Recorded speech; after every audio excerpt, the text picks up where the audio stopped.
கள்ளச்சாராயம் சாவல இறந்தவங்களுக்கு 10 லட்சம் ரூபாய் எதுக்கு நீங்க கொடுக்குறீங்க? கள்ளச்சாராயம் கல்வராயன் மலையில தயாரிக்கப்பட்டது. அப்ப தயாரிச்சது யாரு? இதெல்லாம் வெளியே மூடி மறைக்கணும்னா அப்ப இப்படிதான் சிபிசிஐடி விசாரணைங்கிற பேர்ல இப்படி இழுத்துட்டு போனோம். 10 லட்சம் ரூபாய் கொடுத்ததே ஒரு பித்தலாட்டம், மோசடி, எத்வாளித்தனம், ஏமாத்துவேன். தூத்துக்குடியில அநியாயமா அந்த ரோட்டு தெருவோர பைப்புல இருக்கக்கூடிய குடிநீர் பிடிக்க வந்த 3 பெண்களுக்கு மேல காரை ஏற்றி போனாங்க. அவங்களுக்கு என்ன நிவாரணம் நீங்க கொடுத்தீங்க?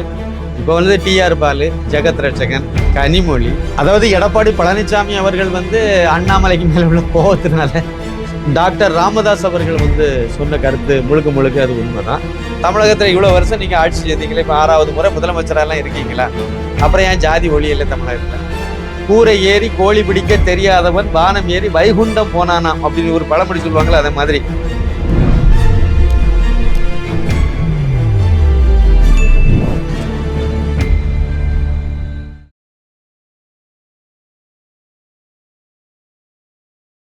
தேர்டை தமிழ் நேயர்களுக்கு வணக்கம். இன்னைக்கு இந்த நேர்காணலில் நம்மளோட இணைந்திருக்கிறது யாருன்னு பார்த்தீங்கன்னா, பிரபல அரசியல் விமர்சகரான சின்னப்ப கணேசன். வணக்கம் சார். வணக்கம் வணக்கம் வணக்கம். தேர்டை தமிழ் சொந்தங்களுக்கு எனது பணிவான வணக்கம்.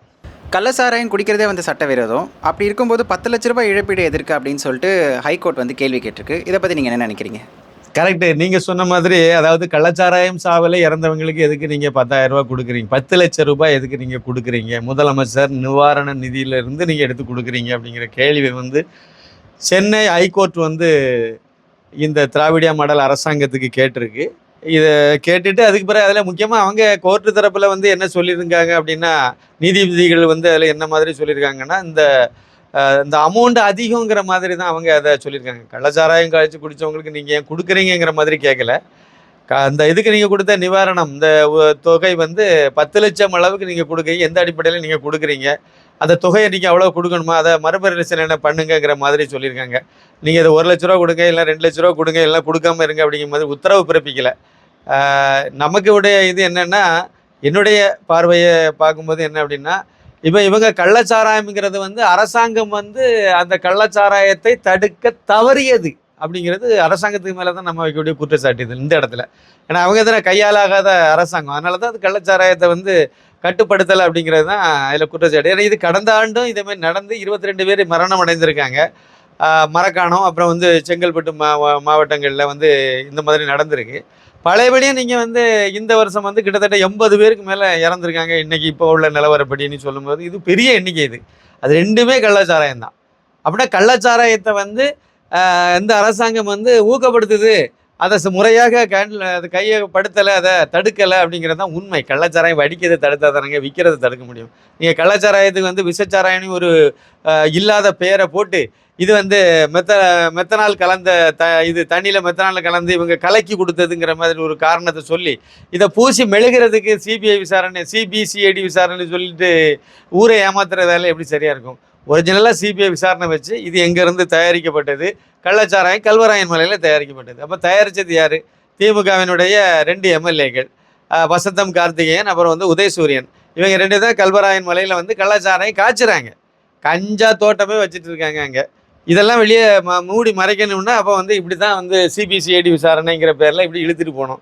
அப்படி தான் இதை பண்ணிகிட்டு இருக்காங்க. ஆனாலும் கோர்ட்டு ஒரு நியாயமான ஒரு கேள்வி தான், 10 லட்ச ரூபா நீங்கள் இது கொடுக்குறீங்க அப்படின்னா என்ன விஷயம் அப்படின்னா, இதே சமயத்தில் இந்த கள்ளச்சாராய சாவு நடக்கக்கூடிய இதே நேரத்தில் இப்போ நேற்று கூட 2 பேர் விழுப்புரத்தில் செத்துருக்காங்க கள்ளச்சாராயம் குடிச்சு. அப்படின்னா இது தொடர்கதை ஆகிட்டே இருக்குது. இது எப்படி தொடர்கதை ஆகும்? இவ்வளோ பேர் செத்துருக்காங்க, இவ்வளோ பிரச்சனை நடக்கு, மறுபடியும் எப்படி நடக்கும்? கள்ளச்சாராய வியாபாரத்தை கட்டுப்படுத்தலை, அதுதானே உண்மை. கள்ளச்சாராயத்தை நீங்கள் வடிக்கிற இடத்துல நிப்பாட்டினா தானே இங்கே விற்கிற இடத்துக்கு இல்லாமல் போகும். நீங்கள் அவங்கள காப்பாற்றுறதுக்குள்ள 10 லட்ச ரூபா கொடுக்கும். 10 லட்ச ரூபா கொடுத்ததே ஒரு பித்தலாட்டம், மோசடி, எத்வாளித்தனம், ஏமாத்து வேலை. நீ எது இதை அப்படியே அமுக்கிறதுக்காக வேண்டி கொடுத்தது. ஏன்னா இதில் விசாரணை பெரிய லெவலில் போச்சுன்னா அது திமுககாரன் 2 பேர் மாட்டிக்கிடுவாங்க. அதுக்கு மேலே வேலு வரைக்கும் அது லிங்க் போகுது. கூடல இது செஞ்சு மஸ்தான் அமைச்சரும் உள்ளே வராரு, பொன்முடியும் உள்ளே இருக்காரு. இப்படியெல்லாம் இப்போ திமுககாரங்களே பெரிய லெவலில் மாட்டுறாங்க அப்படின்னு சொல்லும்போது 2 எம்எல்ஏக்களையும் நான் சொன்னேன். 2 பேருமே திமுகவினுடைய மாவட்ட செயலாளர்கள். இப்போ உதயசூரியன் எம்எல்ஏ எடுத்திங்கன்னா கள்ளக்குறிச்சி வடக்கு மாவட்ட திமுக செயலாளர். அதே மாதிரி வசந்தம் கார்த்திகேயன் எடுத்திங்கன்னா கள்ளக்குறிச்சி தெற்கு மாவட்ட திமுக செயலாளர். இவங்க 2 பேரும் எம்எல்ஏவும் இருக்காங்க, திமுக மாவட்ட செயலாளரும் இருக்காங்க. எப்படி இவங்க தான் சாராயம் காய்க்கிறாங்கன்னு உலகத்துக்கே தெரியுது. ஆனால் மு.க.ஸ்டாலின்காருக்கு மட்டும் தெரியலைன்னா என்ன கணக்கு? இப்படி தான் அதனால தான் அவர் வந்து 10 லட்ச ரூபா கொடுத்து இதெல்லாம் பண்ணுறாங்க. இவங்க இறந்த இதே காலகட்டத்தில் தான் தூத்துக்குடியில் அநியாயமாக அந்த ரோட்டு தெருவோர பைப்பில் இருக்கக்கூடிய குடிநீர் பிடிக்க வந்த 3 பெண்களுக்கு மேலே காரை ஏற்றி கொண்டாங்க. அவங்களுக்கு என்ன நிவாரணம் நீங்கள் கொடுத்தீங்க? அதே மாதிரி வந்து பட்டாசு தொழிற்சாலையில் வேலை பார்த்து ஒரு 3-4 பேர் இறந்தாங்க. 2 நாள் தான் ஆச்சு. இதே காலகட்டம் தான் அதுவும். அவங்களுக்கு என்ன இழப்பீடு கொடுத்தீங்க? உண்மையை சொல்ல போனால் அவங்கெல்லாம் வந்து அதாவது கஞ்சிக்கு வழி இல்லாமல் உழைச்சி சாப்பிடணுங்கிறதுக்காக வந்து பட்டாசு தொழிலை செய்தவங்க பெண்கள் அவங்க. ஆனால் அவங்களுக்கு உடைய குழந்தைகள் வந்து அனாதையை தானே நிற்கிது. அதுக்கு என்னத்தை கொடுத்தீங்க நீங்கள்? ஆனால் அதே சமயத்தில் கள்ளச்சாராயம் குடித்தான்னு சொல்லிட்டு அதுக்கு வந்து கள்ளச்சாராயம் காய்ச்சவனை பிடிச்சி உள்ளே போடுறதை விட்டுட்டு அவருக்கு தண்டனை கொடுக்கறதை விட்டுட்டு நீங்கள் அரசாங்க பணத்தில் எடுத்து 10 லட்ச ரூபா கொடுக்குறது எந்த வகையிலும் சரியாக இருக்கும்? அதனால் அரசாங்க கோர்ட் வந்து கேட்டது இந்த மாதிரி கேட்டால் நல்லா இருந்திருக்கும். ஆனால் கோர்ட் வந்து என்ன அப்படின்னா அந்த தொகை வந்து அதிகமாக கொடுத்துருக்கீங்க, அது மறுபரிசீலனை பண்ணணும் அப்படிங்கிற மாதிரி சொல்லியிருக்காங்க. ஏற்கனவே ரூபாய் கொடுத்துட்டு வந்துட்டாங்க. போன வருஷம் கொடுத்தவங்களுக்கு எங்கே போய் நீங்கள் மறுபரிசீலனை பண்ணுறது? 22 பேருக்கு போன வருஷமே கொடுத்து முடிச்சாச்சு. இப்போ முதலாவது இறந்தவங்களுக்கெல்லாம் ஏற்கனவே வந்து ஒரு உதயநிதி ஸ்டாலின்காரு போய் எல்லாத்துக்கும் ஆளுக்கு 10 லட்ச ரூபாய்க்கு செக்கு கொடுத்துட்டு வந்தாச்சு.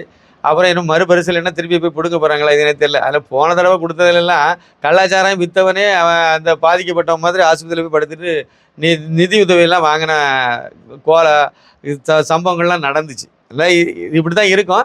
ஆனாலும் வந்து இந்த ஆட்சியில் வந்து இந்த போதைப் பொருள் கள்ளச்சாராயம் இதெல்லாம் கண்டிப்பாக ஒழிக்கப்படவே செய்யாது, ஒழிச்சிடவே மாட்டாங்க எந்த காரணத்தை கொண்டு. ஏன்னா அவங்க தானே பண்ணுறாங்க. இப்போ வந்து டிஆர் பாலு, ஜெகத் ரட்சகன், கனிமொழி இவங்க எல்லாம் என்ன பண்ணிட்டு இருக்காங்கன்னு நினைக்கிறீங்க? சாராய ஆலையை வச்சு சாராயம் காய்க்கிறாங்க, லைசன்ஸ் வாங்கி வச்சுட்டு காய்க்கிறாங்க. அதை வந்து யார் விற்கிறான்னு நினைக்கிறீங்க? திராவிடியா மாடல் அரசாங்கம், மு.க.ஸ்டாலின் முதல்வர் இருக்காரு, இவர் தான் சாராயம் வித்துட்டு இருக்காரு. டாஸ்மார்க் யாரு கையில் இருக்குது? அரசாங்கம் தான் சாராயம் விற்கிது. இந்தியாவிலேயே ஒரு கேடுகெட்ட அரசாங்கம் சாராயம் வித்துட்டு கிடக்குன்னா தமிழக அரசாக தான் இருக்கும். மற்ற இடங்களில் சாராயம் இல்லையா, மதுபானம் இல்லையான்னு நீங்கள் கேட்பீங்க. அங்கெல்லாம் ப்ரைவேட்டு தான் வித்துட்டு கிடக்குறாங்க. இந்த மாதிரி அரசாங்கமே வந்து சாராயம் விற்கிற வேலையெல்லாம் பண்ணலை எந்த மாநிலத்திலையும். இவங்க தான் அதை பெருசாக பண்ணிகிட்டு இருக்காங்க. இல்லை பெருமை வேறு பீத்திட்டு கிடக்குறாங்க. சரி, இது இப்படி தான் பார்ப்போம். வரக்கூடிய நாட்களில் எப்படி இருக்குன்னு பார்ப்போம். அடுத்த ஒன்றும் இல்லைங்க, திரு அண்ணாமலை ஐபிஎஸ் வந்து தமிழகத்துக்கு முதலமைச்சராக வர்றது வரைக்கும் இங்கே எந்த மாற்றமும் நடக்க போகிறதில்ல. இதே தான் நடக்கும். பார்ப்போம், பொறுத்திருந்து பார்ப்போம். அண்ணாமலை மாதிரி இருக்கிற தலைவர்களால் தான் பார்த்துக்கிட்டிங்கன்னா 300க்கும் மேற்பட்ட தொகுதியை வச்சுட்டு இருந்த பாஜக வந்து இன்றைக்கி வந்து அப்படியே சறுக்கி கூட்டணியில் வந்து ஆட்சியில் இருக்கிற மாதிரி ஆயிடுச்சுன்னு சொல்லிட்டு எடப்பாடி அவர்கள் வந்து சொல்லியிருக்காரு. இதை பற்றி நீங்கள் என்ன நினைக்கிறீங்க? அதாவது எடப்பாடி பழனிசாமி அவர்கள் வந்து அண்ணாமலைக்கு மேலே உள்ள கோபத்தினால ஏற்கனவே எடப்பாடி பழனிசாமி அவர்கள் வந்து தெருவும் திண்ணையுமாக போய் நிற்கிறார். ஒரு அருமையான ஒரு கட்சி, ஒரு மாபெரும் சக்தி வாய்ந்த கட்சி, ஒரு மாபெரும் தலைவர் எம்ஜி ராமச்சந்திரன் அவர்களால் வந்து தொடங்கப்பட்ட ஒரு கட்சி, ஒரு தீய சக்தி அது கருணாநிதி அவர்களை எதிர்த்து தொடங்கப்பட்ட கட்சி அவர் இறக்கிறது வரைக்கும், எம்ஜிஆர் அவர்களை காலமாறது வரைக்கும் வந்து மக்கள் மனசில் நீங்காமல் இடம் பிடிச்சு தொடர்ந்து ஆட்சியிலேயே இருந்த ஒரு கட்சி. அதுக்கு பிறகு வந்து அந்த இரும்பு பெண்மணி ஜெயலலிதா அவர்களால் வழி நடத்தப்பட்ட ஒரு கட்சி.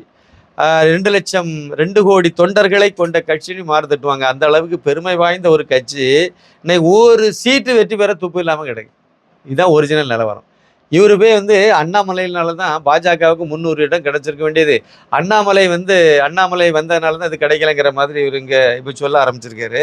நான் என்ன கேட்குறேன், 2019 பாராளுமன்ற தேர்தல் இருக்குல்ல, அப்போ வந்து அண்ணாமலை வந்து பாஜகவில் இல்லை. 2019 பாராளுமன்ற தேர்தல் அதில் இல்லை. அப்புறம் 21 தேர்தலில் வரும்போது அவர் வந்து துணைத் தலைவராக கட்சியில் சேர்ந்தார். துணைத் தலைவர் அதெல்லாம் பின்னாடி நடந்த கதை. 2019 பாராளுமன்ற தேர்தலில் தமிழக பாஜகவினுடைய தலைவராக தமிழிசை சவுந்தரராஜன் தான் இருந்தாங்க.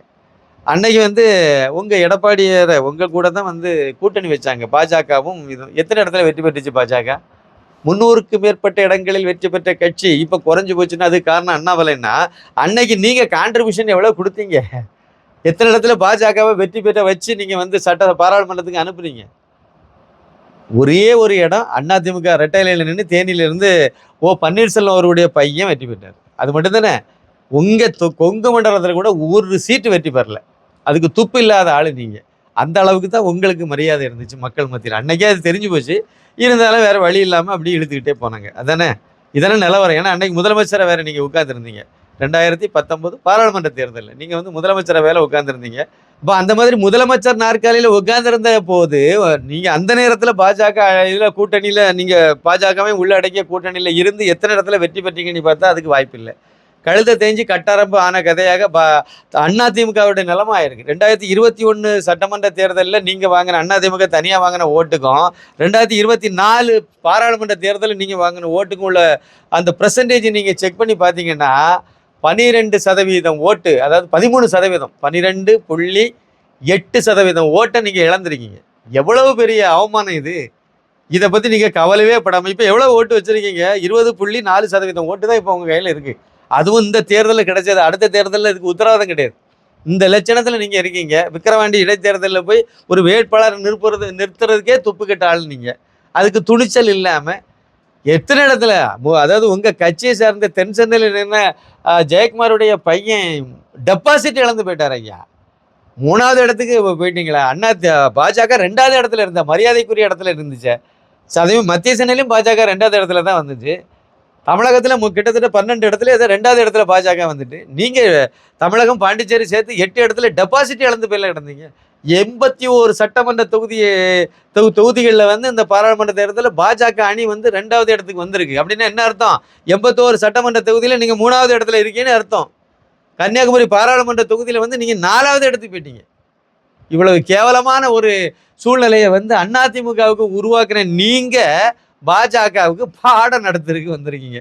அதுவும் அண்ணாமலை வந்த பிறகு தான். ஆனால் அண்ணாமலை அவர்கள் வந்து தமிழக பாஜகவினுடைய தலைவராக வந்த பிறகு 2021 சட்டமன்ற தேர்தலில் இந்த கட்சி பாஜக வந்து 2.6% ஓட்டு தான் வாங்கி வச்சுருந்தாங்க தமிழ்நாட்டில்.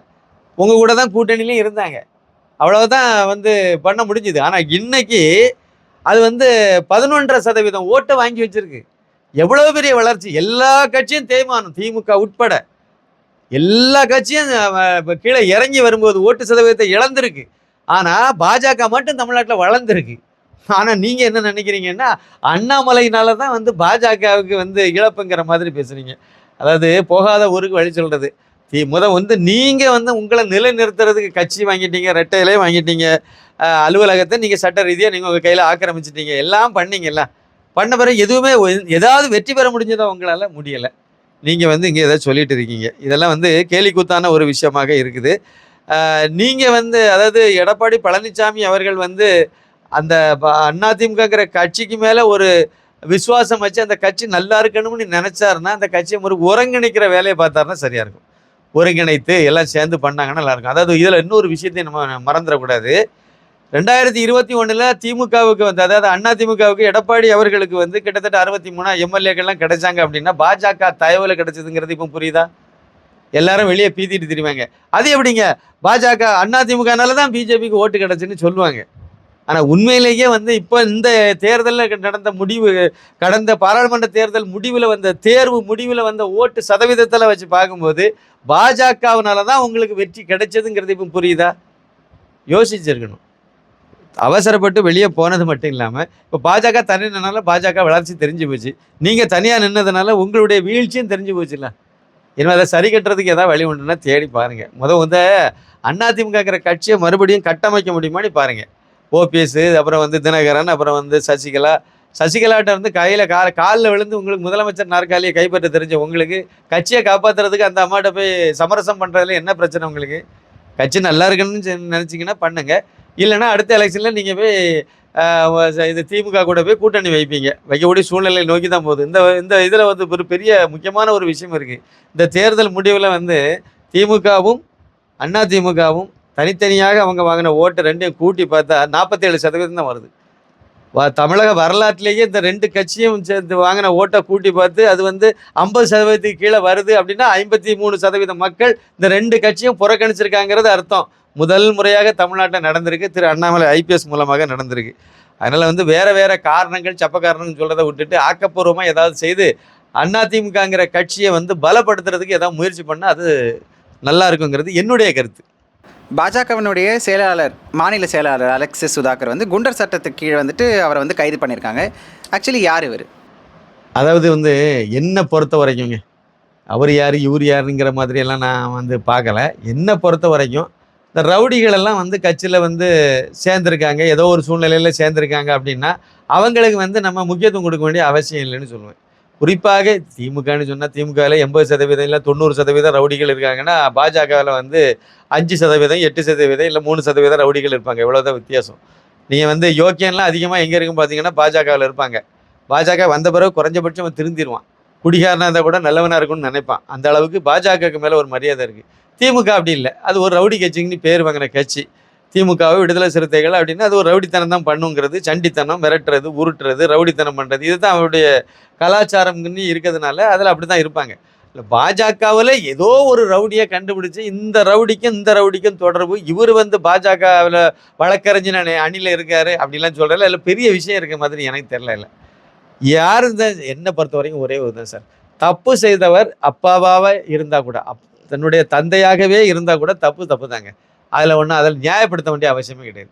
யார் தப்பு செய்தாலும் தப்பு தான்.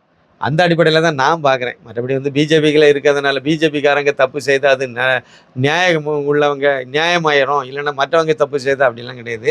இவங்க கூட நீங்கள் பார்த்தீங்கன்னா பாஜகவினுடைய 2-3 மாவட்ட தலைவர்கள் எல்லாம் பிடிச்சி கட்சியை விட்டே நீக்கினாங்க. இல்லை அகோரம் அந்த தருமபுரம் ஆதீன மடாதிபதியை போய் மிரட்டிட்டு கிடந்த கேஸ்லெல்லாம் வந்து அவருக்கு மேலே நடவடிக்கை எடுத்தாங்க.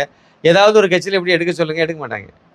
அதுவும் மாவட்ட தலைவரை வந்து கட்சியை விட்டு நீக்க முடியுமா? நீக்கிறாங்க. ஏதாவது கட்சிகளில் நீக்கிறாங்களா? நீக்க மாட்டாங்க. ஏன் இந்த கள்ளச்சாராய சாவுக்கு காரணமாக இருக்கக்கூடியது யார்? திமுகவினுடைய 2 மாவட்ட செயலாளர்கள் தான். கள்ளக்குறிச்சி வடக்கு மாவட்ட செயலாளர், தெற்கு மாவட்ட செயலாளர், அதாவது இந்த உதயசூரியன், அப்போ வசந்தம் கார்த்திகேயன் 2 பேர்த்தையும் கட்சியை விட்டு நீக்குங்களா பார்ப்போம். நீக்குங்களா, திமுகவை நீக்க சொல்லுங்களா. அதான் பிஜேபிக்கும் திமுகவுக்கும் உள்ள வித்தியாசம். அது ரவுடி கட்சி, அதனால் அதை ரவுடிகள் என்ன பண்ணாலும் அதை பெருசாக வெளியே நியூஸில் சொல்ல மாட்டாங்க. பாஜக நல்லவங்க அதிகமாக இருக்கக்கூடிய கட்சி. ஏதாவது ஒரு ரவுடி ஏதாவது ஒரு சூழ்நிலையில் உள்ள இருக்கான்னு தெரிஞ்சதுன்னா அதை பெருசாக பேசுகிறாங்க. அவ்வளோதான் நம்ம இதில் சொல்ல முடியும். மற்ற கட்சிகள், அது காங்கிரஸ் கம்யூனிஸ்டை சேர்ந்தால் கூட அதெல்லாம் விட ஒரு நல்ல ஒழுக்கமான கட்சி, கொஞ்சம் நேர்மையான மக்கள் தொண்டர்கள் அதிகமாக இருக்கக்கூடிய கட்சின்னு பார்த்தீங்கன்னா அது பாஜகவாக தான் இருக்கும். அதனால் இதில் நம்ம பெருசாக இதுக்கு டைம் கொடுத்து நம்ம பேச வேண்டிய அவசியம் இல்லைன்னு நான் நினைக்கிறேன். காவிரி தண்ணீர் விவகாரத்தில் பார்த்தீங்கன்னா தமிழக அரசு வந்துட்டு மௌனம் காக்குது. முக்கியமாக பார்த்தீங்கன்னா பாசன மாவட்ட உழவர்களுக்கு வந்து இது வந்து துரோகம் பண்ணுற மாதிரின்ற மாதிரி ராமதாஸ் வந்து சொல்லியிருக்காரு. இதை பற்றின உங்களுடைய கருத்து என்ன? டாக்டர் ராமதாஸ் அவர்கள் வந்து சொன்ன கருத்து முழுக்க அது உண்மைதான். கர்நாடகத்தில் இப்போ ஆளுங்கட்சியாக இருக்கிறது காங்கிரஸ்.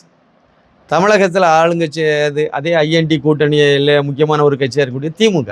இப்போ அங்கேருந்து இங்கே வந்து தண்ணி பிரச்சனை இருக்குன்னு சொன்னால் இந்த முதலமைச்சர் வந்து அங்கே சொல்லி அவங்களுக்குள்ள பேச்சுவார்த்தை நடத்தி பேசிய தண்ணியை திறந்து விடுறியா அப்படின்னு சொல்லி நீங்கள் வாங்கிட்டு வரலாம். ஆனால் இது வரைக்கும் வாங்கியிருக்காங்களா பாருங்கள். 2021 இவங்க முதலமைச்சரான பிறகு, மு.க. ஸ்டாலின் காரு முதலமைச்சரான பிறகு இந்த மாதிரி ஒவ்வொரு வருஷமும் காவேரி நீர் பிரச்சனை வரத்தனை செய்யுது. அந்த டெல்டாவில் உள்ள விவசாய நிலங்கள் எல்லாம் வந்து கருவத்தை அறுத்துட்டு கிடக்காங்கள, தண்ணி இல்லாமல் வறட்சினால் பாதிக்கப்படுதில்ல. இவங்க போன இதில் கூட 5 லட்சம் ஏக்கர் ஏதோ வந்து கருகி போச்சுது. ஏதாவது இவர் செய்கிறார பாருங்க, செய்யவே மாட்டார். ஆனால் அங்கே வந்து பாஜக அரசு இருந்தால் மட்டும் இங்கே குரல் கொடுத்துட்டு இருப்பாங்க. ஆனால் உண்மையை சொல்ல போனால் இதுக்கு முன்னாடி இருந்த பாஜக கவர்மெண்ட் இருக்கிறது வரைக்கும் அங்கே எந்த பிரச்சனையும் இல்லை. தண்ணியெல்லாம் என்ன தண்ணி இங்கே முறையாக ஒவ்வொரு வருஷமும் திறக்கணும், அதை திறந்து விட்டுட்டு இருந்தாங்க. இங்கேருந்து எந்த விவசாயம் தண்ணியை பற்றி கேட்கவே இல்லை. எதிர்கட்சி தான், பாஜகவுக்கு எதிரியாக தான் தமிழக விவசாயிகளை வந்து கட்டமைச்சு வச்சுருக்காங்க.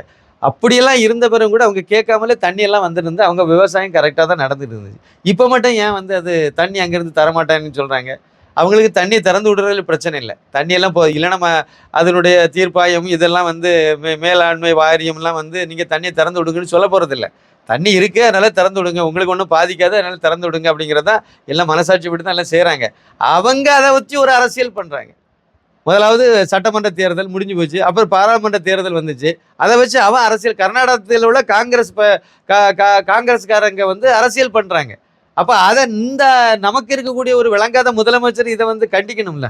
இவரும் அரசியல் பண்ணல. நீ தண்ணியை திறந்து விடனா அப்புறம் என்ன, உனக்கு கூட கூட்டணியில் இருக்குன்னு ஒரு மிரட்டா தண்ணி வந்துட போகுது. அவ்வளோதாங்க உண்டு. அதாவது கெஜ்ரிவாலுக்கு எதிராக, கெஜ்ரிவாலினுடைய அரசாங்கத்துக்கு இதுக்கு முந்தினாடி இருந்த மத்திய அரசாங்கம் வாஜ்பாய் மோடியினுடைய 2வது பீரியடில் கடைசியில் கெஜ்ரிவாலுக்கு எதிராக அங்கே ஒரு தீர்மானத்தை கொண்டு வரணும். அது காங்கிரஸ் கொண்டு வந்தால் தான் நான் வந்து ஆலோசனை கூட்டத்தில் கலந்துக்குவேன்னு சொல்கிறாரு. அப்போ பெங்களூரில் அந்த ஐஎன்டி கூட்டணியுடைய ஆலோசனை கூட்டம் நடந்துச்சு. நீங்கள் அறிவிங்க, அப்போ தான் நான் வருவேன்னு சொல்கிறாரு ஒரு டெல்லியினுடைய முதலமைச்சர். அது ஒரு யூனியன் பிரதேசம், ஒரு சின்ன குட்டியுண்டு, இதுதான் பெரிய அதிகாரம் கூட கிடையாது. ஏதோ டம்மியாக ஒரு முதலமைச்சருங்கிற பேரில் இருக்கக்கூடிய கெஜ்ரிவாலே காங்கிரஸை மிரட்டி அந்த அறிக்கையெல்லாம் வெளியிட வச்சு முடித்து அதுக்கு பிறகு தான் வந்து கலந்துக்கிட்டார். ஆனால் இங்கே இவ்வளோ பெரிய மாநிலம் தமிழகம், ஆனால் இந்த மாநிலத்தினுடைய முதலமைச்சர் வந்து ஏதாவது பண்ணுறாரா? பண்ணதில்லை. அதனால் இவங்க கிட்ட நீங்கள் நல்லது, இவங்க என்னைக்குங்க தமிழர்களுக்கு நல்லது பண்ணியிருக்காங்க? கருணாநிதி மட்டும் பண்ணாரா என்ன? தமிழை வைத்து பிழைப்பு நடத்துவார்கள், அவ்வளோதானே. அதானே உண்மை. தமிழ் தமிழன் இப்படியே சொல்லி சொல்லி ஊரை மாதிரி தெரிவாங்க, அவ்வளோதான். அதனால் டாக்டர் ராமதாஸ் அவங்க சொன்னது வந்து 100% உண்மை. இங்கே வந்து விவசாயிகள் பாதிக்கப்படுறாங்க, இது இந்த களவாணி அரசாங்கம் அதை பற்றி கண்டுக்காதுங்கிறது தான் என்னுடைய கருத்து. சமூக நீதிக்கு எதிரான பாஜக கூட்டணியை வந்து தோற்கடிக்கிறது மூலியமா அவங்களுக்கு நல்ல பாடம் புகட்டுற மாதிரின்னு சொல்லிட்டு முதலமைச்சர் விக்கிரவாண்டி தேர்தலில் நிற்கக்கூடிய திமுக நபருக்கு வந்து சொல்லியிருக்காரு. இதை பற்றி நீங்கள் என்ன நினைக்கிறீங்க? அதாவது மு.க. ஸ்டாலின் கார் வந்து என்ன சொல்றாரு அப்படின்னா, சமூக நீதிக்கு எதிரான கட்சின்னு சொல்லி கூட்டணின்னு சொல்லி பாஜக அப்புறம் வந்து பாமக இந்த கூட்டணி தேசிய ஜனநாயக கூட்டணியே சொல்றாரு. அந்த கூட்டணிக்கு வந்து நீங்க வந்து தக்க பாடம் புகட்டணும் எங்க விக்கிரவாண்டி இடைத்தேர்தலில் அப்படின்னு சொல்லி அவர் வந்து சொல்றாரு. நான் என்ன சொல்றேன், சமூக நீதினா என்னது? எல்லா ஜாதிக்கும் நீங்க பிரதிநிதித்துவம் கொடுக்கணும், அதானே? அதானே சமூக நீதி. இப்போ இந்த கழிஞ்ச பாராளுமன்ற தேர்தலில் நாடார் சமுதாயம் இருக்குல்ல, அதுக்கு எத்தனை சீட்டு கொடுத்தீங்க? நாடார் சமுதாயத்தை சார்ந்த யாருக்காவது திமுக வந்து அந்த அவங்க நிறுத்தின வேட்பாளர்களில் பிரதிநிதித்துவம் கொடுத்தீங்களா? முக்கியமான ஒரு சமுதாயம் தானே நாடார் சமுதாயம். தமிழ்நாட்டில் வந்து அந்த நாடார் சமுதாயம் வந்து இப்போ ரொம்ப மோசமான ஏதோ 10,000க்கு கீழே தான் எண்ணிக்கையில் இருக்காங்களா? அப்படியெல்லாம் ஒன்றும் இல்லைல்ல, கோடிக்கணக்கில் இருக்காங்கல்ல. அந்த சமுதாயத்தில் உள்ளவங்களுக்கு எத்தனை பேருக்கு நீங்கள் வந்து எம்எல்ஏ எம்பி சீட்டு நிற்கிறதுக்கு வாய்ப்பு கொடுத்தீங்க? அதை முதல் சொல்லுங்கள். சமூக நீதி அங்கேருந்தே ஆரம்பிப்போம். அடுத்து இன்னொரு சமூக நீதி சொல்கிறேன். திமுக ஆரம்பித்தது யார்? சிஎன் அண்ணாதுரை. திமுக ஆரம்பித்தது யார்? சிஎன் அண்ணாதுரை. அந்த கட்சி வந்து எப்படிங்க ஸ்டாலினுக்கு குடும்ப சொத்தாக மாறிச்சுது? இதுக்கு பேர் தான் ஜனநாயகமா? இதுக்கு பேர் தான் சமூக நீதியா? ஏன் மு.க. ஸ்டாலினை விட திமுகவில் மூத்த நிர்வாகிகள்லாம் கிடையாது. துரைமுருகன்லாம் அப்போ வந்து அவர் மூத்த ஆளே கிடையாதா? அனுபவசாலி கிடையாதா? இல்லை அவரை விட வந்து மு.க. ஸ்டாலின் வந்து அனுபவசாலியா? எந்த கணக்கில் வந்தீங்க நீங்கள்? ஜனநாயக ரீதியாக வந்தீங்க, இதுக்கு பேர் சமூக நீதியா? ஜனநாயக ரீதியாக யார் யார் வரணுமோ வழி விடணும்ல. நீங்கள் உங்களுக்கு பிறகு உங்கள் பையனை என்னை கொண்டு வந்துட்டு இருக்கீங்க. மேடையில் உங்கள் பையனுக்கு பக்கத்தில் வந்து உங்களுக்கு அடுத்து வந்து ஆராசா உட்கார்ந்ததுக்கு எழும்ப சொல்லி உங்கள் பையனை பக்கத்தில் உட்கார வச்சுட்டீங்க. அந்த ஓங்கோல் இளவரசர் அந்த உதவாக்கரை உதயநிதியை உட்கார வச்சிங்க.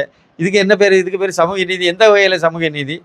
சரி, அடுத்து நான் உங்களுக்கு கேட்குறேங்க. நாங்கள் தான் வந்து தமிழகத்தில் வந்து எல்லாத்துக்கும் ஜட்டி போட வச்சோம், சட்டை போட வச்சோம்னு சொல்லிட்டு அலையிறீங்களா? உங்கள்கிட்ட ஒரு கேள்வி கேட்குறேன். தமிழகத்தில் இவ்வளோ வருஷம் நீங்கள் ஆட்சி செய்தீங்களா, இப்போ 6வது முறை முதலமைச்சரெல்லாம் இருக்கீங்களா? அப்புறம் ஏன் ஜாதி ஒளி இல்லை தமிழகத்தில்? பொது தொகுதியில் ஒரு பட்டியலின சமுதாயத்தில் உள்ளவங்களை ஏன் நிறுத்த முடியல இது வரைக்கும்? இப்போ கூட எங்கேயுமே நிறுத்தலையே. ஆராசாவை எதுக்கு இங்கே பெரம்பலூரில் நிற்க விடாமல் எதுக்கு நீங்கள் வந்து இது நீலகிரி தனி தொகுதியில் கொண்டு போய் நிப்பாட்டி வச்சிங்க? எதுக்கு? ஒரு தனி தொகுதியில், ஒரு பொது தொகுதியில் ஒரு பட்டியலினத்தை சார்ந்த ஒருத்தரை நிப்பாட்ட கூட முடியாத அளவுக்கு தானே சமூக நீதி இங்கே வச்சுட்டு இருக்கீங்க. அவ்வளோதான். நீங்கள் உங்களுடைய சமூக நீதியெல்லாம் இப்படி தான் இருக்கும். சமூக நீதி நல்ல வாய்க்கிலேயே பேசிட்டு இருக்கீங்க. இந்த வேங்கை வயல்னு ஒரு இடத்துல என்ன 1.5 வருஷத்துக்கு மேலே ஏதாச்சு, அதாவது குடிநீரில் மலத்தை கலந்த பிரச்சனை, இது வரைக்கும் குற்றவாளியை கண்டுபிடிக்கலையே. அப்புறம் என்ன சமூக நீதி? சரி, அடுத்து எல்லாத்துக்கும் மேலே இன்னொன்று கேட்குறேன். பிராமண சமுதாயத்தை சார்ந்தவன் 3% தான் இருக்கான். அவனுக்கு வந்து எல்லா இடமும் வந்து அவனுக்கு தான் நிறைய முக்கியத்துவம் கொடுத்துருக்கு அப்படின்னு சொல்லி நீங்கள் தான் நிறைய தம்பட்டம் அடித்து பேசிட்டு இடந்தீங்க. இப்போ கூட சமீபத்தில் பாஜகவில் வந்து நிர்மலா சீதாராமனுக்கு அப்புறம் ஜெய்சங்கர் இவங்களாம் திறமையான ஆட்கள். அவங்களுக்கு வந்து அவங்க ஏற்கனவே வகித்த பதவியை அப்படியே அதே துறையை கொடுத்துருக்காரு மோடி. இது வந்து பாஜகவினுடைய உள் விவகாரம் இன்னும் சொல்ல போனால். ஆனால் நீங்கள் வெளியே உட்காந்துட்டு நீங்கள் என்ன வியாக்கியானம் பேசிட்டு இருந்தீங்க? 3% கூட இல்லாத அந்த பிராமண சமுதாயத்துக்கு எப்படி நீங்கள் வந்து நிர்மலா சீதாராமனுக்கு அமைச்சர் பதவி, ஜெய்சங்கருக்கு அமைச்சர் பதவின்னு ஏன் கொடுத்தீங்கன்னு கேள்வி கேட்டீங்க தானே? 3% கூட அவங்க இல்லை, அதனால நீங்கள் ஏன் கொடுத்தீங்கன்னு நீங்கள் கேட்டீங்களா? நேரடியாக உங்கள்கிட்ட கேட்குறேங்க. முதலமைச்சர் மு.க. ஸ்டாலின் அவர்கள் சார்ந்த சமுதாயம் தமிழ்நாட்டில் எத்தனை லட்சம் பேர் இருக்காங்க? 10,000 பேர் கூட இல்லைல்ல. தெலுங்கு சின்ன மேளம் எதானே உங்கள் ஜாதி.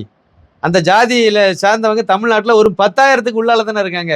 நீங்கள் என்ன யோக்கியத்தில் முதலமைச்சரானீங்க? உங்கள் தந்தையார் எப்படி முதலமைச்சரானார்? 10,000 பேர் கூட இல்லைங்க. அது என்ன சமூக நீதினு கேட்குறேன்.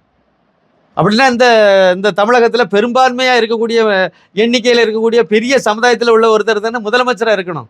அந்த சமுதாயத்தை சார்ந்தவங்க தானே அதிகமான அமைச்சர் பதவியில் இருக்கணும். அதானே முறையாக இருக்கும். வன்னியராகவோ முக்கலத்தோராகவோ இல்லைன்னா நாடாரோ இல்லைன்னா இது பட்டியலின சமுதாயத்தை பறையர் சமுதாயத்தை சார்ந்ததோ இல்லை பல்லர் சமுதாயத்தை சார்ந்தவங்களோ இவங்க தானே இருக்கணும். பிள்ளைமார சமுதாயமோ முதலியார் சமுதாயமோ இது எதுவுமே எண்ணிக்கையில் அதிகமான இதில் எதுவுமே இல்லாத வெறும் 10,000 பேர் கூட இல்லாத ஒரு சமுதாயத்தில் இருந்து வந்த நீங்கள் எப்படி முதலமைச்சர் நாற்காலியில் உட்கார்ந்தீங்க? இது எப்படி சமூக நீதியாக இருக்க முடியும் சொல்லுங்க. நீங்கள் கட்சியினுடைய தலைவர், உங்கள் பையன் கட்சியினுடைய இளைஞரணி செயலாளர், உங்கள் தங்கச்சி கட்சியினுடைய மகளிரணி செயலாளர். இது என்ன சமூக நீதி? உங்கள் தங்கையினுடைய உள்ளம் கவர்ந்த ராசா துணை பொதுச் செயலாளர். இது என்ன சமூக நீதின்னு கேட்குறேன். இதுக்கு பேர் சமூக நீதியா? சமூக நீதின்னு கேட்டிங்கன்னா இப்படி திமுகவினுடைய சமூக நீதி இப்படி தான் இருக்கும். அல்ல, இவங்களுக்கு சமூக நீதிக்கும் சம்மந்தமே கிடையாது. இவங்க என்ன விக்கிரவாண்டியில் எப்படியாவது பணத்தை கொடுத்து கடைசியில் ஈரோடு கிழக்கில் ரொம்ப யோக்கியதையாக தேர்தல் நடத்தி முடிச்சாங்கல்ல, அதே மாதிரி இங்கே பணத்தை அள்ளி வீசி வாங்கின என்ன அப்படின்னா ஒரு சின்ன பயம் அவங்களுக்கு. விக்கிரவாண்டியில் திமுக வெற்றி பெறுறது சுலபம் அல்ல அப்படிங்கிறது கள நிலவரம். நிச்சயமாக அங்கே ஏன்னா அதிமுக களத்தில் இல்லை, அவங்க வாபஸ் புறக்கணிச்சிட்டாங்க. தேமுதிக புறக்கணிச்சிட்டாங்க, முக்கியமான கட்சி இது ரெண்டுமே. அப்போ இவங்க ரெண்டுமே புறக்கணிச்சதுனால இப்போ இந்த 2 கட்சியில் உள்ள வன்னியர் ஓட்டு எங்கே போகுங்கிறது ஒரு பெரிய கேள்வி. கண்டிப்பாக பாமக தான் போகுங்கன்னு சொல்கிறாங்க அங்கே உள்ள நிலவரம். ஏன்னா திமுக தீய சக்தின்னு சொன்னவர் எம்ஜிஆர்.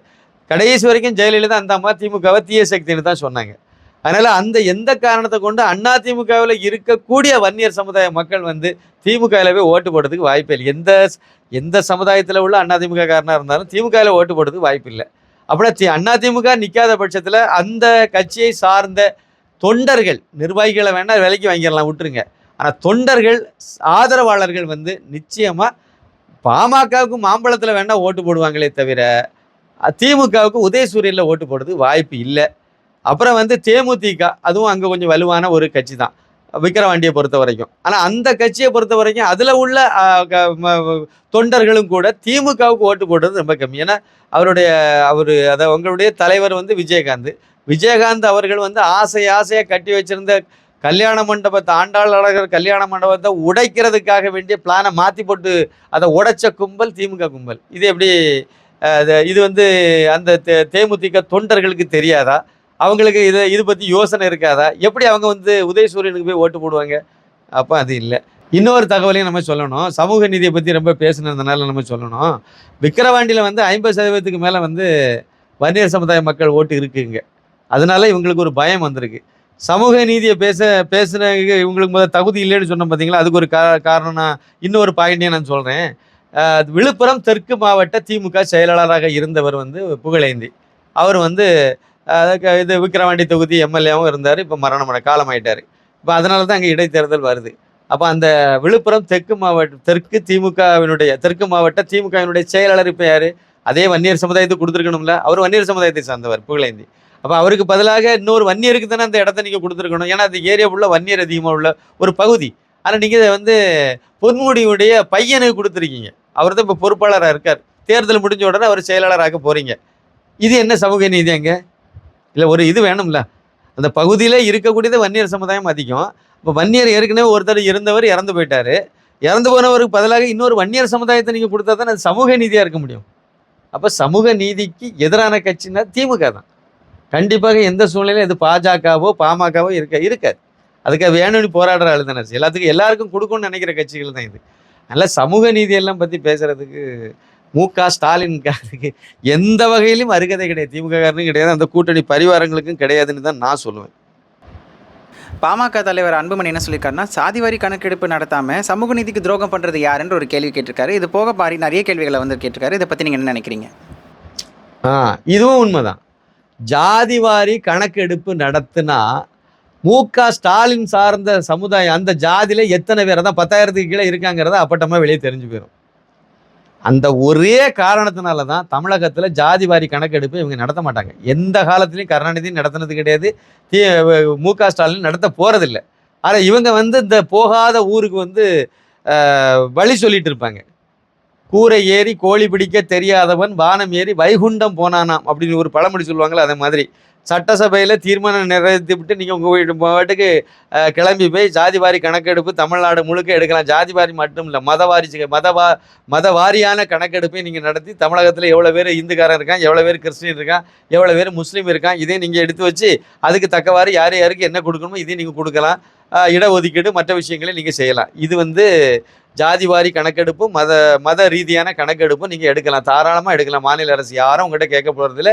ஏற்கனவே இது பீகாரில் இதை மாதிரி நடத்தி முடிச்சு எந்தெந்த ஜாதியில் எவ்வளோ பேர் இருக்காங்க என்ன எல்லாமே அங்கே சொல்லி அதுக்கு தக்கவாறு இடஒதுக்கீடில் என்ன பண்ணணுமோ அதை அவங்க செய்துருக்காங்க. இப்போ என்னுடைய கேள்வி என்னென்னா, இது எதுக்கு நீங்கள் மத்திய அரசுக்கு தீர்மானம் போட்டு அனுப்பணும்? ஏன் அனுப்புகிறீங்க? இதுவே மோசடி. தமிழக சட்டசபையில் தீர்மானம் போட்டு மோடிக்கு அனுப்பி வைக்கிறீங்கன்னா என்ன நோக்கம்? என்ன ஜாதிவாரி கணக்கெடுப்பு நடத்தக்கூடாதுங்கிறது நோக்கம். நீங்கள் உங்கள் கையில் தானே இங்கே இருக்குது, நீங்கள் நடத்தலாம்னு இருக்குது, நீங்கள் ஏன் நடத்த மாட்டேங்கிறீங்க? ஏமாத்து வேலை. இதுதான் டாக்டர் ராமதாஸ் சொல்கிறார். இவங்க ஜாதிவாரி கணக்கெடுப்பு நடத்துறதுக்கே உடன்பாடு இல்லாத கும்பல் இது.